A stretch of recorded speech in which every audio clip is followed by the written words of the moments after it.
This you have written as your hobby.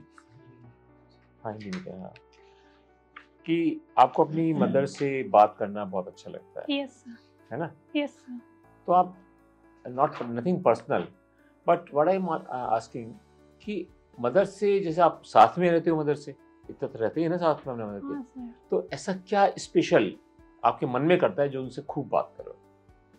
क्या बात करो नहीं, क्यों बात करो, ये सर लास्ट टाइम जो अंतर्राष्ट्रीय महिला दिवस था उसमें ये मुद्दा हुआ था कि मम्मीज के पास जनरली हॉबीज नहीं होती हैं, तो उस टाइम मैंने कनेक्ट किया कि मैं अपनी हॉबी में मम्मी को इंक्लूड करूं, क्योंकि सर उनके पास इतना काम होता है, इतना स्ट्रेस होता है, और मम्मी मेरी सिंगल पेरेंट हैं, तो मैं चाहती हूँ कि उनसे इंस्पिरेशन भी लूँ और उनका स्ट्रेस भी दूर करूँ। तो मेरी हॉबी एज ए उनका स्ट्रेस दूर करना, अपना स्ट्रेस दूर करना, और मेरा एक वे ऑफ लर्निंग है।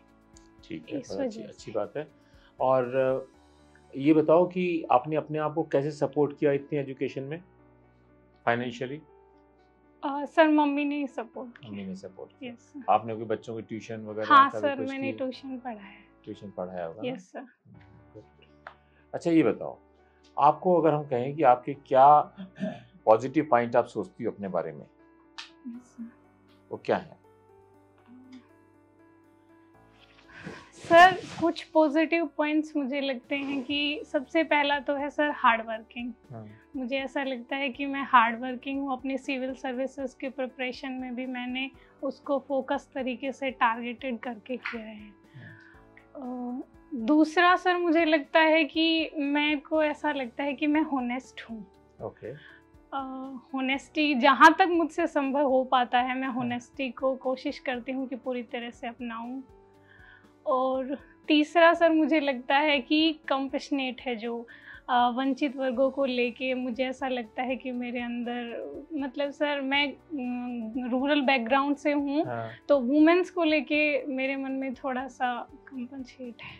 तो एक्चुअल में गांव में रहते हो या किसी कस्बे में या शहर में रहते हो? नहीं सर, गांव में। गांव में रहते हो? Yes sir. वहीं पे रह के पढ़ाई करी है? Yes sir. तो वहाँ फिर किससे सहायता मिली आपको पढ़ने के लिए? सर यूट्यूब से पढ़ा है। अच्छा। Yes sir. अरे वेरी गुड बच्चे।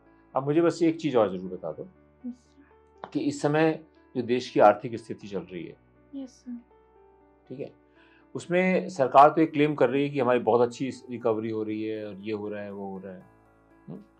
एक्चुअल में देखा जाए तो बेरोजगारी बढ़ रही है, गरीबी बढ़ रही है, महंगाई चीज़ों की बढ़ती चली जा रही है, लोगों के लिए जीना मुश्किल हो रहा है, छोटे छोटे धंधे खत्म हो गए। आप बताओ, आपका क्या असेसमेंट है?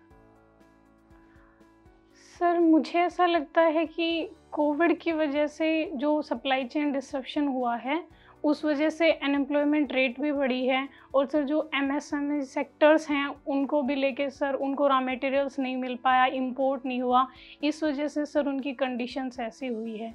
लेकिन सर धीरे धीरे ऐसे लग रहा है कि सरकार ग्रोथ की ओर बढ़ रही है। मतलब सरकार ने ऐसी कई पॉलिसीज चलाई हैं, जैसे PM गति शक्ति अभियान है, और सर और भी इंफ्रास्ट्रक्चर प्रोजेक्ट्स हैं। PM गति शक्ति जो है, इसका क्या उद्देश्य है इस स्कीम का?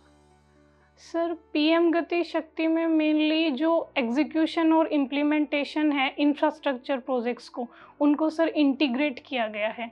इसमें 7 एजेंडाज हैं, जिनमें से सर जैसे PM गति शक्ति डिजिटल प्लेटफॉर्म है, और सर जो वेरियस मिनिस्ट्रीज़ हैं जो सर इंफ्रास्ट्रक्चर प्रोजेक्ट्स को हैंडल करती हैं, उनको इंटीग्रेट किया गया है 16 मिनिस्ट्रीज़।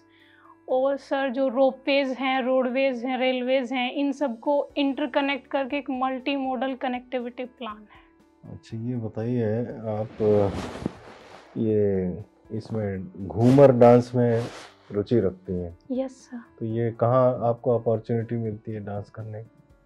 सर फेस्टिवल्स पे, और अगर घर पे कोई फंक्शंस होते हैं उनमें ही किया है सर। अच्छा गुड। घूमर डांस की क्या विशेषता है, मतलब ऐसा क्या है, किसी को समझाना है कि भाई घूमर डांस क्यों अच्छा है? सर एक तो इसमें स्पेसिफिक सॉन्ग्स होते हैं। सर राजस्थान का फोक डांस है, तो राजस्थान के कल्चर को रिप्रेजेंट करते हैं वो सॉन्ग्स। और सर स्पेसिफिक ड्रेस में करना होता है, और स्पेसिफिक स्टेप्स होते हैं, स्टेप्स करके घूमना होता है, देन फिर स्टेप्स करने होते हैं। ग्रुप डांसिंग है सर। तो इसके बोल जो है गाने के, वो क्या स्टोरी बताते हैं, क्या क्या कहते हैं?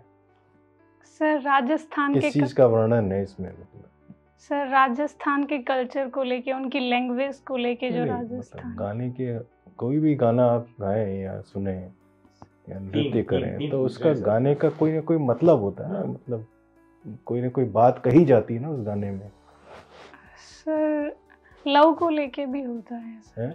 नहीं नहीं, इसमें क्या है मुझे तो ये बताइए। घूमर में सर? हाँ हाँ सर, मेनली लव के लिए सॉन्ग्स होते हैं, फेस्टिवल्स के, मैरिज के सर, मैरिज से। अच्छा चलिए, इसको आईबीसी को लागू करने के लिए क्या स्ट्रक्चर बनाया गया देश में? क्या ऑर्गेनाइजेशंस या क्या बॉडीज बनाई गई हैं? Sir national complaint law appellate tribunal. Any other thing और कोई? सर सबसे नीचे तो एनसीएलटी है, उसके बाद एनसीएलएटी है, देन सर सुप्रीम कोर्ट। नहीं, there is another body, IBBI. अच्छा, अब आपने साइंस पढ़ी है, मैं एक लास्ट क्वेश्चन पूछ लेता हूँ छोटा सा। सेंट्रीफ्यूगल फोर्स ये क्या होता है? सर कोई भी बॉडी है, अगर वो सर्कुलर पाथ में मूव कर रही है तो सेंटर से उस पे जो फोर्स लग रहा है उसे सेंट्रीफ्यूगल फोर्स। ये फोर्स किस तरफ जाता है सेंटर से? सेंटर से sir opposite direction, outward. Yes sir. रसोई में सेंट्रीफ्यूगल फोर्स कहाँ काम आता है? कहीं कोई एग्जांपल है?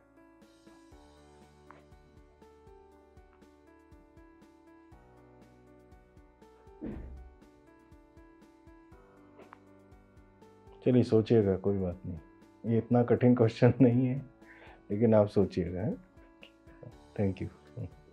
अच्छा दिव्या, पहले ये बताएं कि हमारे देश में वीमेन एम्पावरमेंट के लिए काफ़ी स्कीम्स लागू की गई हैं। yes, आप 4-5 स्कीम्स का नाम बताएं एम्पावरमेंट के लिए।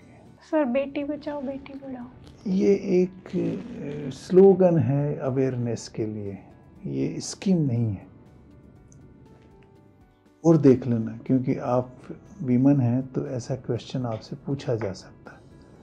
वीमन एम्पावरमेंट के लिए और वीमन प्रोटेक्शन के लिए क्या क्या लॉज हैं और क्या क्या स्कीम्स हैं। ठीक है। आवर कॉमन फ्यूचर, ये वर्ड कहीं स्ट्राइक करता है आपको? Sustainable development. कहाँ से आया है ये शब्द? Sir I am not sure, मैं गैस कर सकती हूँ। मैं गैस कर सकती हूँ। हाँ करिए गैस। सर एजेंडा 21 में। नहीं, एजेंडा 21 इसके बाद आया है।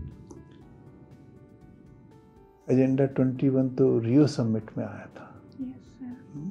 डेवलपमेंट एंड एनवायरनमेंट ने दी थी 87 में। उसका नाम है ये, इस रिपोर्ट का, ओके सर। जहाँ से सस्टेनेबल डेवलपमेंट की डेफिनेशन भी आती है और वहीं से फिर रियो समिट प्रारंभ होता है उसके बाद से।